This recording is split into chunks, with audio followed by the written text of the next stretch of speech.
Here, the self-attention mechanism, also known as self-attention, is the most important part of the transformer model. It's fair to say that the success of today's large models is largely due to the transformer architecture, and the success of the transformer architecture comes from the introduction of self-attention. Therefore, understanding self-attention means understanding at least 80% of the transformer architecture. The key term here is attention. This is a word we are already familiar with. In simple terms, imagine reading a long article divided into many paragraphs. The central idea might be concentrated in just a few paragraphs. To efficiently understand the article, we should focus our limited attention on those key sections. This saves time and is the essence of attention. Let's use an example to explain self-attention. Suppose we have a sentence, "I hurt my back," and we want AI to understand it. The core idea is that for each word, for example, the word back, if we want to understand its meaning, the simplest way is to look it up in a dictionary. However, the word back might give us multiple meanings, making it hard to determine the exact one. A better way is to look at the context. By analyzing the context, we can better understand the word.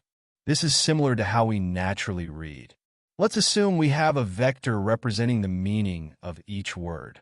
A vector can be thought of as a series of numbers representing the word. Each word has a corresponding vector.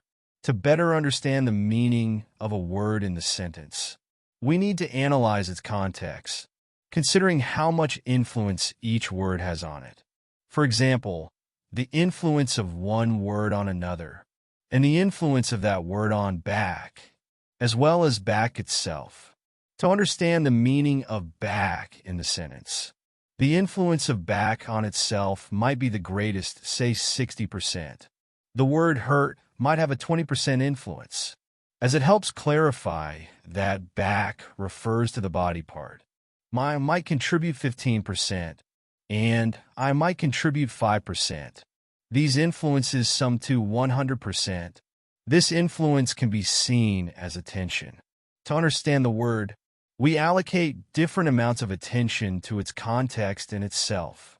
Now let's assign labels to the vectors, such as A, B, C, and D. With these basics, we can calculate the updated vector representation of back. This is done through a weighted average, resulting in a new vector specifically for this word. Similarly, for other words like I, we can calculate the influence of other words on it, including its influence on itself, to derive a new vector representation. The same logic applies to words like hurt and my. This process is what we call self-attention. Some might ask how these weights, A, and the probabilities are derived.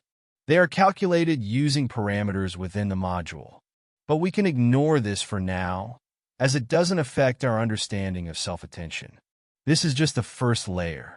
There could be a second, third, or even dozens of stacked layers. Each layer refines the meaning of each word. By the final layer, the model learns a much more nuanced representation. Apart from self-attention, there are other components, such as FFN, feed-forward networks, and normalization. However, these are not the focus today, as they are relatively older topics.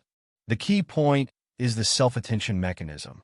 It provides a way for the model to better understand the meaning of words.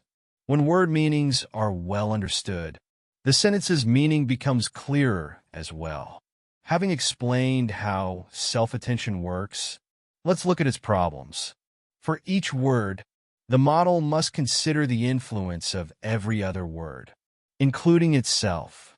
If there are 100 words, the computation involves 10,000 operations. With 1,000 words, it's 10 to the power of 6. With 10,000 words, it's 10 to the power of 8. In other words, as the input length increases, the number of computations grows quadratically. This is expressed as n squared, where n is the input length. As n grows, the cost becomes extremely high. This is the main limitation of transformers. Because of this issue, the cost of inference remains high. To address this, we can take two approaches. Find ways to optimize the process. Rethink the architecture altogether. If we continue to use this structure, the inference cost cannot drop significantly. Researchers are exploring better alternatives to reduce these costs. For example, during the decoding phase, each token only calculates attention with preceding tokens and itself. Even so, the complexity remains. N-square. Inference costs cannot fundamentally decrease. In contrast, models like seek-to-seek have linear inference costs, but they suffer from information loss. Recently, architectures like Mamba have gained attention by attempting to combine the strengths of both approaches. To address these issues,